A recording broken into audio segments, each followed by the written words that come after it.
मैं क्या बताऊँ क्या है हकीकत नमाज की, हकीकत नमाज की। अल्लाह की रज़ाए मोहब्बत नमाज की। मैं क्या बताऊँ क्या है हकीकत नमाज की, हकीकत नमाज की। अल्लाह की रज़ाए मोहब्बत नमाज की। आया हूँ तेरा घर में इबादत के वास्ते, इबादत के वास्ते। या रब मुझे भी बख्श दे रहमत नमाज की। या रब मुझे भी बख्श दे रहमत नमाज की। इससे भी आला क्या है फजीलत नमाज की, फजीलत नमाज की। जन्नत में लेके जाएगी उल्फत नमाज की। जन्नत में लेके जाएगी उल्फत नमाज की। ঐতিহ্যবাহী ফুলকারচর দক্ষিণপাড়া নুরানি ও হাফেজিয়া মাদ্রাসা হাফেজ ও হাফেজা ছাত্রছাত্রীদের বিস্তারে ফজিলত উপলক্ষে আজকের এই মহাসম্মেলন ইসলামী জলসা। আজকের সবার সভাপতি আলহাজ হযরত মনসুর আলী মাস্টার সাহেব, আরও অনেক অতিথিবৃন্দ উপস্থিত রয়েছেন। পর্দার আড়ালে মা ও বোনেরা, আমার সম্মুখে দূর দূরান্ত থেকে আগত মুরিদ বোনেরা কেরাম, আমার যুবক ভাইয়েরা, মাহফিল কমিটির পক্ষ থেকে সকলকে জানাই আন্তরিক শুভেচ্ছা অভিনন্দন। আল্লাহ তাআলা চাহে তো আমাকে যতটুকু সময় দেওয়া হয়েছে আপনাদের সম্মুখে কোরআন ও হাদিস থেকে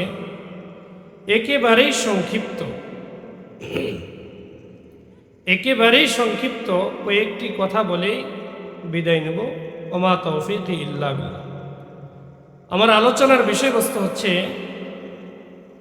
এই যে আমরা দেখতে পাচ্ছি কিছুদিন পরপরই জমিন কেঁপে উঠছে, যেটাকে আমরা বাঙালি বলি ভূমিকম্প। আল্লাহ তাআলা আমাদেরকে এটা বারবার দিতেছেন কেন? সমাজে কি কি গুনাহের কারণে আল্লাহ তাআলা ভূমিকম্প দিয়ে থাকেন? কোরআনুল কারীম এবং হাদিসের আলোকে এই বিষয়টা বলেই আমার বক্তব্য শেষ করব। দুনিয়ার বুকে আল্লাহ তাআলা কয়েক ধরনের শাস্তি মানুষকে দিয়ে দিবেন। পরকালে তো শাস্তি থাকবেই, দুনিয়ার বুকেও কিছু শাস্তি আল্লাহ তাআলা তাৎক্ষণিক বান্দাদেরকে দিয়ে থাকেন। তাদের মধ্যে যে কি গুনাহ হইলে সমাজের মধ্যে, এলাকার মধ্যে, দেশের মধ্যে কোন কোন গুনাহগুলি হলে আল্লাহ তাআলা এই শাস্তিগুলা দিবেন, তার একটা লিস্ট তিরমিজি শরীফ, ইবনে মাজাহ শরীফ, মিশকাত শরীফের হাদিসের মধ্যে এসেছে। দেখা গেল আল্লাহর নবী সাল্লাল্লাহু আলাইহি ওয়াসাল্লাম বলেন, 14টি গুনাহের কারণে আল্লাহ রাব্বুল আলামিন উম্মতে মুহাম্মদীকে 5 ধরনের শাস্তি দিয়ে থাকেন। কয়টি গুনাহের কারণে? 14টি গুনাহের কারণে। কয় ধরনের শাস্তি দিয়ে থাকেন? 5 ধরনের শাস্তি দিয়ে থাকেন। আমরা যারা উপস্থিত আছি যদি একটু মুখস্থ করার চেষ্টা করি, জেনে যাই, একটু খোরাক যদি নিয়ে যাইতে পারি তাহলে না লাভবান হব। নচেত যারা আসে নাই, 8-10 জনের মতো একটু সুর শুনে গেলাম, একটু প্যান্ডেলে বসলাম, এটার নাম আসলে ওয়াজ না। তো আল্লাহ নবী হাদিসে পাকের মধ্যে ইরশাদ ফরমান, 14টি গুনাহের কারণে 5 ধরনের শাস্তি এই উম্মতে মুহাম্মদীকে জীবিত থাকতেই দিয়ে থাকে। 5টি শাস্তি কি কি? 1 নম্বরে ভূমিকম্প, 2 নম্বর জমি ধসে যাও, চেহারা বিকৃত হয়ে যাওয়া, শিলাবৃষ্টি হওয়া, লৌহ বাতাস হওয়া। কিরকম ভাবে হবে? এই শাস্তিগুলা আসমানি বালা মুসিবত। আমি আর আপনি চাইলে একটা এলাকাকে কাঁপাইতে পারবো না। আমার আপনার কথার দ্বারাই জমিন কেঁপে উঠবে না, আমার আপনার কথার দ্বারাই আসমান থেকে শিলাবৃষ্টি আসবে না, কিন্তু আমার কর্মের দ্বারাই আসে। বলে কিভাবে আসবে? আল্লাহর নবী হাদিসে পাকের মধ্যে বলেন, আমরা যারা নামাজ রোজা করি, মাঝে মাঝে মসজিদে যাই মুরব্বী হলে, এরকম ভাবে তসবিহকে যদি উপরের দিকে রাখে, নিচ থেকে যদি কেটে দেওয়া হয় দানা, তাহলে একটার পর একটা যেরকম ভাবে দানা পড়তে থাকবে। বলে এই 14 প্রকারের গুনাহ যতদিন পর্যন্ত সমাজে, দেশে, রাষ্ট্রে থাকবে, ততদিন পর্যন্ত বালা মুসিবত একার পর একটা আসতেই থাকবে। অবশ্যই জানা দরকার। আল্লাহর নবী মুহাম্মদুর রাসূলুল্লাহ সাল্লাল্লাহু আলাইহি ওয়াসাল্লাম তিরমিজি শরীফের লম্বা হাদিসের মধ্যে ইরশাদ ফরমান, 14টি গুনাহ সম্পর্কে লিস্ট দিয়ে দেন। হযরত আবু হুরায়রা রাদিয়াল্লাহু তাআলা আনহু থেকে হাদিস, আল্লাহর নবী বলেন, ইযা উত্খিযা আল ফাইউ দুওয়ালান ওয়াল আমানাতু মাগনামান যাকাতু মাগরামান ওয়া তুআল্লিমা লিগাইরিদ দ্বীন। মুহাম্মদুর রাসূলুল্লাহ সাল্লাল্লাহু আলাইহি ওয়াসাল্লাম বলেন, 14টি গুনাহের লিস্ট নিয়ে এভাবে বর্ণনা করেন। 1 নাম্বার, যেই মাল রাষ্ট্রের মাল, রাষ্ট্রীয় সম্পদকে যখন নিজের মনে করে আত্মসাৎ করে ভক্ষণ করে, কে কে করতে পারে? চেয়ারম্যানে করতে পারে, মেম্বারে করতে পারে, নেতা খেতাই করতে পারে, সমাজের যারা হর্তাকর্তা তারা করতে পারে। রাষ্ট্র তাদেরকে দায়িত্ব দিয়েছিল, গরিব দুঃখী ফকির মিসকিন এদের জন্য যে একটা অংশ নির্ধারণ করে দিয়েছিল, এই সম্পদকে তারা নিজের মনে করে ব্যবহার করেছে। আল্লাহর নবী মুহাম্মদুর রাসূলুল্লাহ সাল্লাল্লাহু আলাইহি ওয়াসাল্লাম অন্য এক হাদিসের মধ্যে ইরশাদ ফরমান, আদুল খাইতা ওয়াল মুখিত ওয়া ইয়্যাকুম ওয়াল গুলুল ফাইন্নাহু আরুন আলা সাহিবিহি ইয়াউমাল কিয়ামাহ। নবী মুহাম্মদুর রাসূলুল্লাহ সাল্লাল্লাহু আলাইহি ওয়াসাল্লাম বলেন, তোমার কাছে যদি রাষ্ট্রের একটা সুই সুতাও থাকে, তবু তুমি রাষ্ট্রীয় কোষাগারে সেটাকে জমা দিয়ে দাও, নিজের মনে করে রেখে দিও না। সাবধান সাবধান, কাল কিয়ামতের মাঠে তোমাকে লজ্জার ছাপ নিয়ে মানুষের সম্মুখে দণ্ডায়মান হতে হবে। অতএব তুমি রাষ্ট্রের মাল থেকে নিজেকে গুছিয়ে রাখো। এটা হচ্ছে 1 নাম্বার গুনাহ। আল্লাহ রাব্বুল আলামিন পবিত্র কালামে পাকের মধ্যে ইরশাদ ফরমান, ওমাইয়া কুলুল ইয়াতি বিমা গাল্লা বিহি ইয়াউমাল কিয়ামাহ। যারা এই গনিমতের মালকে মালে ফাইকে নিয়ে নিবে, নিজের মনে করবে, আত্মসাৎ করবে, এই মাল সহ তারা কিয়ামতের দিন উপস্থিত হবে। দেখা যাবে যে কি কি নিয়েছে। এই যুগে যেরকম ভাবে এইচডি ক্যামেরার দ্বারা স্পষ্ট বোঝা যায়, নানান ধরনের আধুনিক যন্ত্রপাতির দ্বারা আপনি কোন জায়গায় কি করতেছেন, কার সাথে কথা বলতেছেন, এটা যেরকম ভাবে দুনিয়ার রাষ্ট্রের হর্তাকর্তারাই বের করতে পারে, তো যে আল্লাহ আমার আপনার মাথার ভিতরে এই ক্যামেরা বানানোর যোগ্যতা দিয়ে দিলেন, উনি কি পরিমাণ ভিতরের খবর টানতে পারেন, এটা এমনি বোঝান।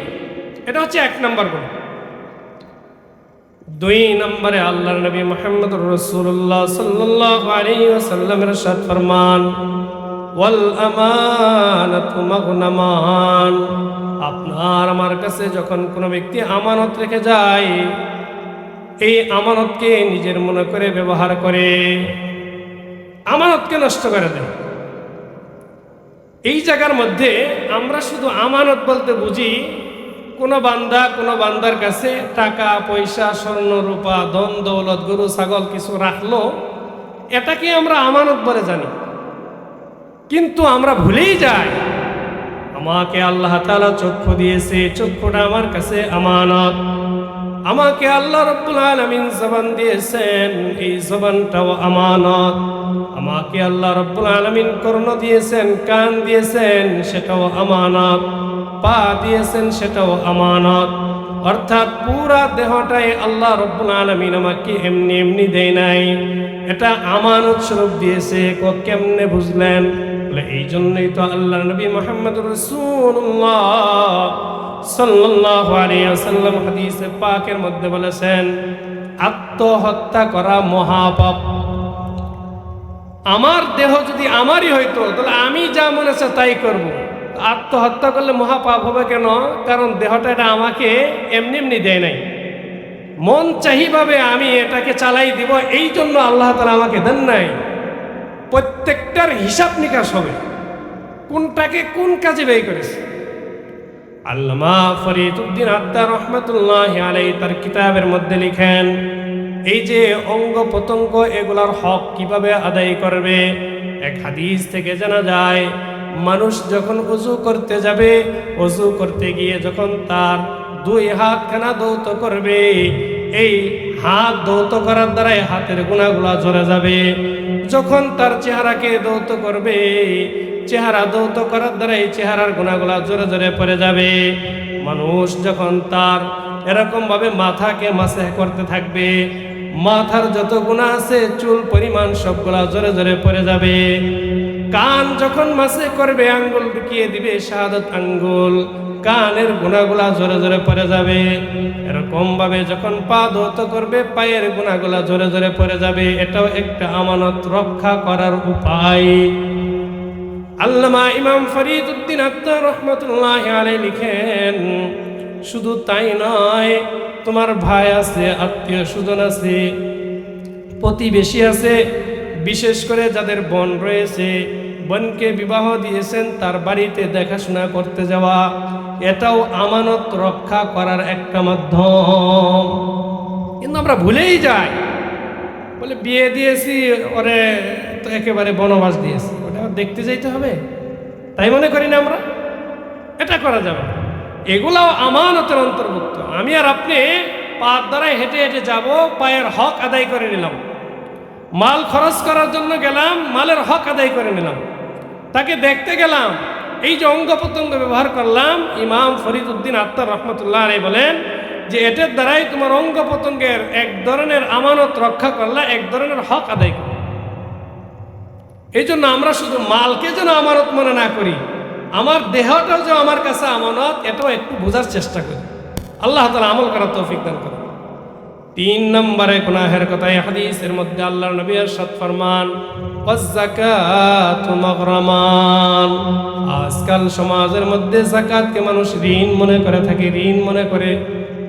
আল্লাহ সম্পদ দিছে, আবার আল্লাহ কি ফকির হয়ে গেল নি মনে করে কিনা?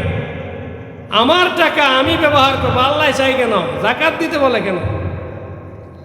যাকাতকে মানুষ ঋণ মনে করে। আল্লাহর নবী মুহাম্মদুর রাসূলুল্লাহ সাল্লাল্লাহু আলাইহি ওয়াসাল্লামের এই হাদিসের ব্যাখ্যায় আল্লামা হাফেজ শামসুদ্দিন যাহাবী রাহমাতুল্লাহি আলাইহি কিতাবুল কাবায়েরের মধ্যে একটি লম্বা ঘটনা এনেছে। মানুষ যদি যাকাতকে ঋণ মনে করে, যাকাত যদি না দেয়, কি পরিমাণ শাস্তি তার হতে পারে। আল্লামা ইমাম শামসুদ্দিন যাহাবী রাহমাতুল্লাহি আলাইহি কিতাবুল কাবায়েরের মধ্যে একটা কিসসা নকল করেছেন, বাস্তব ঘটনা। ইমাম মুহাম্মদ ইবনু ইউসুফ আল ফারিয়াবি রাহমাতুল্লাহি আলাইহি বলেন, আমি আমার কয়েকজন বন্ধুকে সঙ্গে নিয়ে আমার এক বন্ধুর বাসায় গেলাম দেখাশোনা করার জন্য।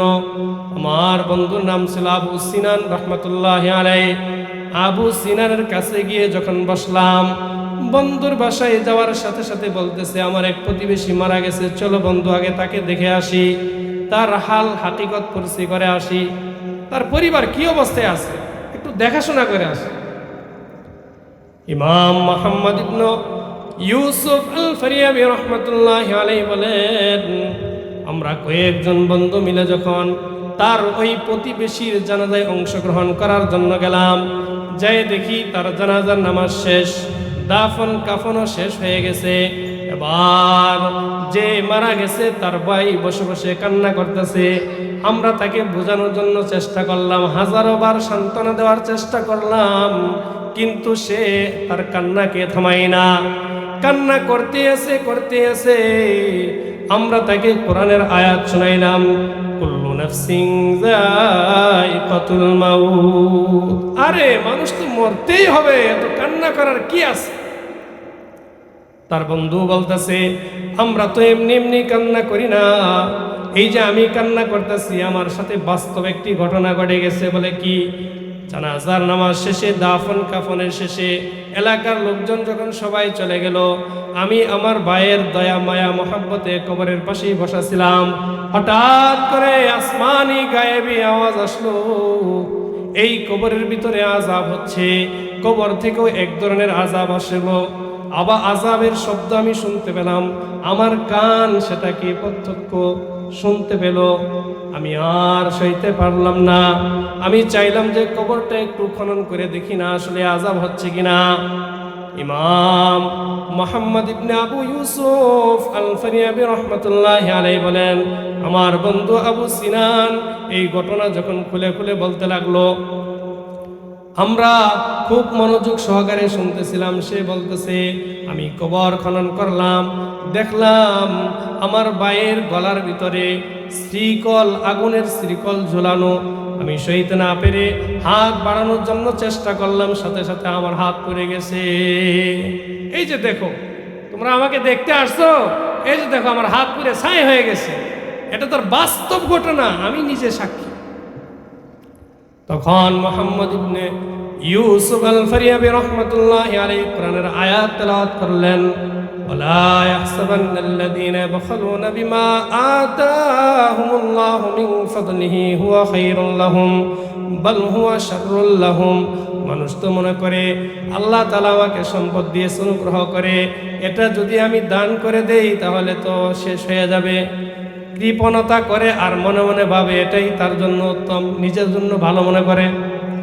মাল জমা করে ব্যাংকে রাখে, মাল জমা করে সুদের উপর লেনদেন করে, আর মনে মনে ভাবতে থাকে যে আমি তো এটা ভালো করলাম। আল্লাহ বলেন, না না, বাল হুয়া শাররুল লাকুম, এটা তোমার জন্য খারাপ করলা, নিন্দনীয় কাজ করলা। কিরকম নিন্দনীয়? সাইয়ুতাওয়াকুনা মা বাখিলু বিহি ইয়াউমাল কিয়ামা, এই মালিক কাল কিয়ামতের দিন তোমাকে পেছানো হবে।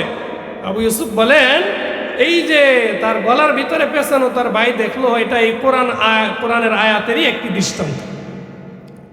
এই জন্য মাল জমা করে রাখা, যাকাত না দেওয়া, এই 14টি গুনাহের মধ্যে একটি গুনাহ। ওয়াতুআল্লিমা লিগাইরিদ্দীন, আরেকটি গুনাহের কথা বললেন, মানুষ ইলম শিক্ষা করবে, দ্বীন শিক্ষা করবে দুনিয়া কামানোর জন্য, দুনিয়া দুনিয়া দুনিয়া। আরেকটি গুনাহের কথা বললেন, ওয়াতার রাজুলু ইমরাতাহু, সমাজের মধ্যে এত এত বেদি সরে যাবে, সমস্ত পুরুষ লোকেরা তাদের স্ত্রীর কাছে গোলাম হয়ে যাবে, আনুগত্য করবে। বাস্তব নেই, পুরুষ লোকেরা তাদের স্ত্রীদের আনুগত্য করবে, স্ত্রী লোকেরা যা হুকুম দিবে তাই পালন করবে, হালাল হারামের বেবিচার করবে না, একটু ভাববার চেষ্টা করবে না। ইমাম আহমদ ইবনে হাম্বল রাহমাতুল্লাহি আলাইহি তার কিতাবের মধ্যে নকল করেন, যেই সমস্ত পুরুষেরা শুধু তার স্ত্রীর কথা মতো উঠবে আর বসবে, এইভাবে চলতে থাকবে, কাল কিয়ামতের দিন তাদেরকে যখন জাহান্নামে নিক্ষেপ করা হবে, ইমাম আহমদ ইবনে হাম্বল রাহমাতুল্লাহি আলাইহি বলেন, এই সমস্ত পুরুষদেরকে উপর করে তাদেরকে জাহান্নামে নিক্ষেপ করা হবে। আরেকটি গুনাহের কথা বললেন, ওয়াকাউমাহু ওয়া আদনা সাদিকাহু, মাতা পিতার অবাধ্যতা করবে সন্তানেরা, পিতা মাতাকে মানতে চাবে না। এটাও একটি 14টি গুনাহের মধ্যে একটি গুনাহ। বাপকে দূরে সরিয়ে দিবে, বন্ধু বান্ধবদেরকে কাছে টানবে। তার বাস্তব উদাহরণ হচ্ছে ফেসবুক, ইন্টারনেট। দেখা গেল যে পরিবারের সবাই একসাথে বসছে, একটু গল্প গুজব করবে, একটু হাল ফুরসি করবে, বলে না, পিতা পিতার জায়গায় বসে আছে, মা মা জায়গায় বসে আছে। ও যুবক থাকার কারণে মোবাইলে চ্যাটিং করতেছে আরেকজনের সাথে, বন্ধুর খবর লাইতেছে, বন্ধুর সাথে কথা বলতেছে। দুনিয়ার মধ্যে ডুবে গেছে। বন্ধুদেরকে কাছে টানবে, পিতামাতাকে দূরে সরিয়ে দিবে।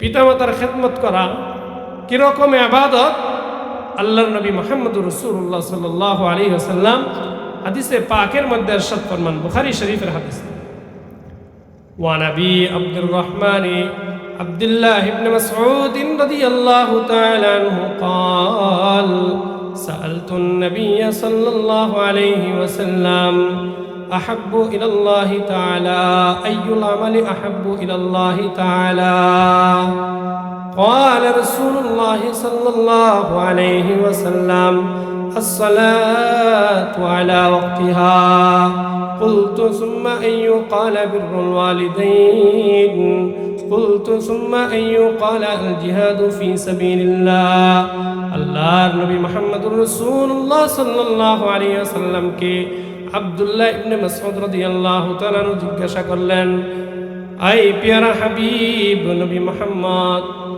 ঈমান আনার পরে সবচেয়ে বড় আমল কোনটি? আল্লাহর নবী বললেন, ঈমান আনার পরে সবচেয়ে বড় আমল হচ্ছে সময় মতো নামাজ পড়া।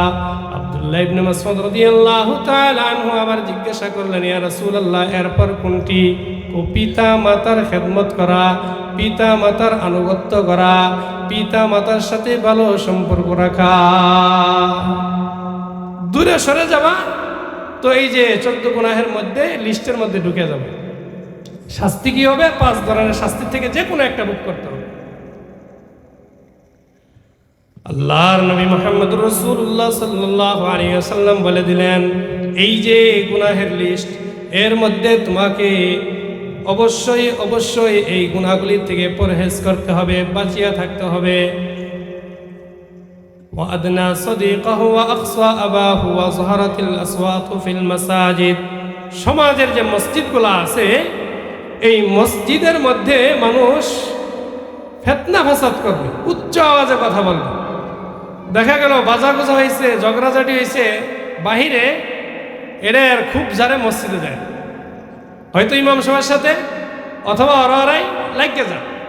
আল্লাহর নবী মুহাম্মদুর রাসূলুল্লাহ সাল্লাল্লাহু আলাইহি ওয়াসাল্লাম হাদিসের মধ্যে বলেন, যুহারাতিল আসওয়াতু ফিল মাসাজিদ।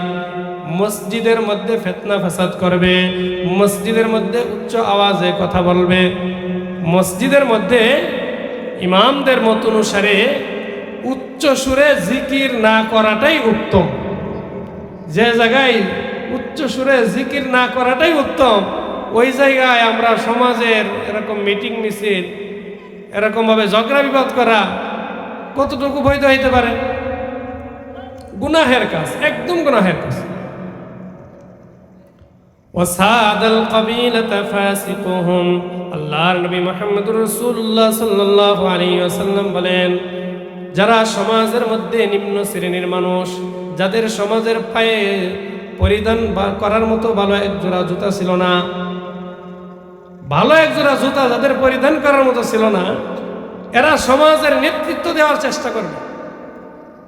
ওয়াকানা যাইমাল কওমি আরযালুহুম। এরপরে নিম্ন শ্রেণী মানুষরা সমাজ দখল করবে, নেতৃত্ব দিতে চাবে, মানুষ মানুষকে সালাম দিবে তার ক্ষমতার থেকে বাঁচার জন্য।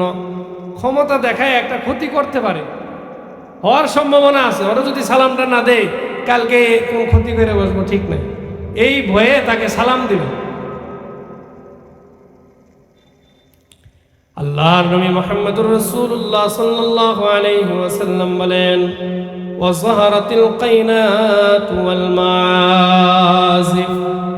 এরপরে যে গুনাহের কথা বললেন, আল্লাহর নবী মুহাম্মদুর রাসূলুল্লাহ সাল্লাল্লাহু আলাইহি ওয়াসাল্লাম বললেন, সমাজের মধ্যে যখন গান বাদ্য বাজনা ব্যাপক হারে সয়লাভ করবে, তখনও একের পর এক শাস্তি আসতেই থাকবে। আছে কি না? আরে হেডফোন সবসময় ইউটিউবে ঢুকে থাকে, সবসময় ফেসবুক নিয়েই পড়ে থাকে, সবসময় গান বাদ্য বাজনা নিয়েই চলে থাকে। মুরব্বী যিনারা আছেন এক সময় সমাজের মধ্যে গান বাদ্য বাজনা হইলো, দেখা গেল যে সিজনওয়ারি দুই একটা নাটক, যাত্রা গান এগুলো হইতো।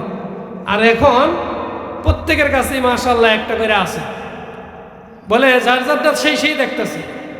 এত এত ব্যাপক ছড়ায়াত করছে গান বাদ্য বাজনা, যেটা বলার অপেক্ষা রাখে না। এই জন্য আল্লাহর নবী বললেন, ওয়াজাহারাতিল কাইনাত ওয়াল মাযিফ, সমাজের মধ্যে যখন গান বাদ্য বাজনা ব্যাপক হারে সয়লাভ হয়ে যাবে, গান বাদ্য বাজনা যখন ব্যাপক হারে সয়লাভ হবে, কি শাস্তি হতে পারে? তিরমিজি শরীফের অন্য হাদিসের মধ্যে আল্লাহর নবী বলেন, قال صاحب القرآن صلى الله عليه وسلم يكون في أمتي خسف ومسخ إذا ظهرت القينات والمعازف। তোমরা শুনে রাখো, যে সমাজের মধ্যে, যে রাষ্ট্রের মধ্যে, যে এলাকার মধ্যে, যে ঘরের মধ্যে গুনাহের সয়লাভ, গান বাদ্য বাজনার সয়লাভ এত এত ব্যাপক হয়ে যাবে, শুধু গান বাদ্য বাজনা যেদিকে তাকাবে তাই বক্সের ভিতরে আওয়াজ শুনতে পাবে, মোবাইলের আওয়াজ শুনতে পাবে, চাষটলে যাবে টিভিতে কি কাহিনী দেখতে পাবে, সব জায়গায় বাদ্যযন্ত্রের বাজনা চলতে থাকবে। এরকম যখন চলতে থাকবে, হঠাৎ করে দেখবা তোমার চেহারা বিকৃত হয়ে গেছে, হঠাৎ করে দেখবা তোমার চেহারা বানরের মতো হয়ে গেছে, হঠাৎ করে দেখবা এই জমিন একদিন ধসে পড়ে গেছে, হঠাৎ করে দেখতে পাবা এই জমিনে কম্পন শুরু হয়ে গেছে, খালি ভূমিকম্প, জমিন নড়াচড়া করাইতেছে। হচ্ছে কিনা? আরেক হাদিসের মধ্যে আল্লাহর নবী মুহাম্মদুর রাসূলুল্লাহ সাল্লাল্লাহু আলাইহি ওয়াসাল্লাম বলেন, ইউমসাহু কওমুন ফি হাযিহিল উম্মতি ফি আখিরিজ জামান কিরাদাতান ওয়া খানাজির। আল্লাহর নবী মুহাম্মদুর রাসূলুল্লাহ সাল্লাল্লাহু আলাইহি ওয়াসাল্লাম বলেন, আমার উম্মতের শেষ জামানার মধ্যে এমন একটা যুগ এসে যাবে, মানুষ বানর ও শূকরের আকৃতিতে রূপান্তরিত হবে। সাহাবায়ে আল্লাহর নবী বলেন, ইত্তাখাযুল মাযিফা ওয়াল কাইনাত। সমাজের মধ্যে গান বাদ্য বাজনা ব্যাপক হারে ছড়ায় পড়ছিল, ও দুই একজন মুসল্লির কারণে ভূমিকম্প বন্ধ হয় নাই, দুই একজন মুসল্লির কারণে শিলাবৃষ্টি করা বন্ধ হয় নাই। এই জন্য এই শাস্তি। আল্লাহর নবী মুহাম্মদ রাসূলুল্লাহ সাল্লাল্লাহু আলাইহি ওয়াসাল্লামের এই কথা যে বাস্তব, সেটা পাকিস্তান থেকে 1983 সালে একটি পত্রিকায় প্রকাশিত হয়েছে, তামিরে হায়াত। এই তামিরে হায়াত পত্রিকার মধ্যে একটা কলম্বিয়া এবং ব্রাজিল এর মাঝামাঝি একটা জায়গা, কিছু সংখ্যক মানুষ এরকম হঠাৎ করে বানরের আকৃতিতে হয়ে গেছে, বানর হয়ে গেছে, দেখতে শূকরের মতো দেখা যায়। সেই যুগের বিজ্ঞানীরা গবেষণা করে দেখে, এরা সারা রাত্র গান বাদ্য বাজনার মধ্যে লিপ্ত থাকার কারণে শেষ রাত্রে আল্লাহ তাআলার গজবে এদেরকে বানর বানায়। তামিরে হায়াত পত্রিকা 1983 সালে। এই জন্য আল্লাহ নবী যা বলে গেছেন এমনি এমনি বলে নাই। এখন প্রশ্ন জাগতে পারে, হুজুর এগুলার থেকে বাঁচার উপায় কি? এই যে গুনাহের কথা এত এত বলতেছেন, এগুলার থেকে বাঁচবো কি করে? মানুষ গুনাহ থেকে বাঁচবে এই চিন্তা চেতনাই তার নাই, এগুলা খেয়ালও করে না। অশরিবাতিল খুমুর ওয়ালানা আখিরু হাযিহিল উম্মতি আউওয়ালাহা। মানুষ মদ পান করবে সমাজের মধ্যে প্রকাশ্যে, নাম চেঞ্জ করে দিবে, নাম চেঞ্জ করে দিবে। মদের নাম আর মদ থাকবে না, মদের নাম এখন স্পিড থাকবে, মদের নাম এখন টাইগার থাকবে, মদের নাম এখন ইসরায়েলি পণ্য থাকবে। যারা জীবনে স্পিড খান নাই, হঠাৎ করে স্পিড একটু হঠাৎ করে সামনে নিয়ে এসে দেখেন কি পরিমাণ গন্ধ আসে। ইমাম আবু ইউসুফ রহমতুল্লাহ আলাইহি বলেন, যেই জিনিসের মধ্যে অ্যালকোহল বেশি মিশ্রিত থাকবে সেটা পান করা মুসলমানদের জন্য হারাম। সেটা নাম যাই হোক, আমাকে আপনাকে সরাসরি মুসলমানের সন্তান আমরা, আমাদেরকে সরাসরি মদ খাওয়াইতে পারবে না তারা। আমরা একটু ইতস্তত বোধ করবো, হ্যাঁ মদ খাওয়ান যাবো, এটা তো হারাম। কিন্তু আমাদেরকে যদি নাম চেঞ্জ করে দেওয়া হয় তাহলে বাঙালি দিশাহারা হয়ে যায়, তখন আর চিনতে পারে না এটা মদ নাকি অন্য কিছু, দুমসে খাওয়া শুরু করে। এই জন্য ভাই, পানি জাতীয় যত পণ্য আছে খাওয়ার আগে একবার একটু ভাববো যে এটার মধ্যে অন্য কোনো কিছুর মিশ্রণ আছে কিনা। আমার জানা না থাকলে মসজিদের ইমাম সাহেবের কাছে যাব, আমার জানা না থাকলে আলেম ওলামাদের দ্বারস্থ হব, তাহলে আমি সঠিক জিনিসটা পাবো। শুধু তাই নয়, আল্লাহর নবী মুহাম্মদুর রাসূলুল্লাহ সাল্লাল্লাহু আলাইহি ওয়াসাল্লাম হাদিসে পাকের মধ্যে ইরশাদ করে দিলেন, শেষ জামানার উম্মতেরা পূর্বের জামানার যারা নবীদের সাথে ছিল তাদেরকে গালি দিবে। ওরা কি করছে, দেশের জন্য কি করে গেছে, দুনিয়ার জন্য কি করে গেছে, সব কিছু তো আমরাই করছি, এরকম কিছু বলতে থাকবে। তখন এই শাস্তিগুলো আসবে। কি কি শাস্তি? লৌহ বাতাস, ভূমিকম্প, শিলাবৃষ্টি, জমি ধসে যাওয়া, মানুষের আকৃতি বিকৃত হয়ে যাবে। এখন আমরা প্রশ্ন করতে পারি, হুজুর এগুলা থেকে বাঁচার উপায়টা কি, কিভাবে বাঁচতে পারি আমরা? আল্লাহর নবী মুহাম্মদুর রাসূলুল্লাহ সাল্লাল্লাহু আলাইহি ওয়াসাল্লাম সেই পন্থাও বলে দিয়ে গেছেন কিভাবে গুনাহ থেকে বাঁচবা। তিরমিজি শরীফের হাদিসের মধ্যে এসেছে, وعن ابن عباس رضي الله تعالى عنهما قال قال صاحب القرآن صلى الله عليه وسلم من لزم الاستغفار جعل له من كل ضيق مخرجا ومن كل هم فرجا ورزقه من حيث لا يحتسب। যখন দেখবা গুনাহের ব্যাপক সৈলাব, যখন দেখবা গুনাহ ছাড়া চতুর্দিকে আর কিছু দেখা যায় না, তখন তুমি বসে বসে বেশি বেশি ইস্তেগফার করো, আল্লাহর কাছে বারবার মাফ চাও, তুমি যেন গুনাহ থেকে বিরত থাকতে পারো। সহজ আমল, বারবার ইস্তেগফার করবেন, আস্তাগফিরুল্লাহ আস্তাগফিরুল্লাহ আস্তাগফিরুল্লাহ। লাভ কি হবে? বেশি বেশি ইস্তেগফার করলে লাভ হবে কি, আল্লাহর নবী সেটাও বলে দিলেন, জাআলা লাহু মিন কুল্লি দাইকিন মাখরাজান, প্রত্যেক ধরনের সংকীর্ণতা থেকে আল্লাহ তাআলা নতুন পথ দেখাবেন, প্রত্যেক ধরনের হীনমন্যতা থেকে, প্রত্যেক ধরনের পেরেশানি থেকে নতুন নতুন রাস্তার কথা আল্লাহর নবী বলে দিবেন হাদিসে পাকের মাধ্যমে, অথবা আল্লাহ তাআলা সরাসরি আপনার জন্য সেই পন্থায় বাতলে দিবেন। ওয়ারাযাকাহু মিন হাইসু লা ইয়াহতাসিব, এমন জায়গা থেকে রিজিকের ব্যবস্থা করে দিবেন যা আপনি কল্পনাও করেন নাই। আর একটা হাদিস বলে শেষ, তিরমিজি শরীফের হাদিসের মধ্যে আল্লাহ তাআলা রাসূল বলেন, যখন সমাজের মধ্যে এত এত গুনার সয়লাভ হয়ে যাবে তখন তুমি আর আমি কি করব। এটা আমাদের যেরকম ভাবে প্রশ্ন, এক সাহাবীর এরকম ভাবে প্রশ্ন জাগছে। সাহাবীর নাম হচ্ছে আবি সালাবা রাদিয়াল্লাহু তাআলা। উনি কোরআনুল কারীমের একটি আয়াত তেলাওয়াত করলেন সংক্ষিপ্ত করে, এরপরে আল্লাহ নবীকে জিজ্ঞাসা করলেন যে আমরা তখন কি করতে পারি, আমাদের করণীয় কি থাকবে। লম্বা হাদিসের মধ্যে আল্লাহ নবী মুহাম্মদুর রাসূলুল্লাহ সাল্লাল্লাহু আলাইহি ওয়াসাল্লাম সেগুলা বলে দিয়েছেন।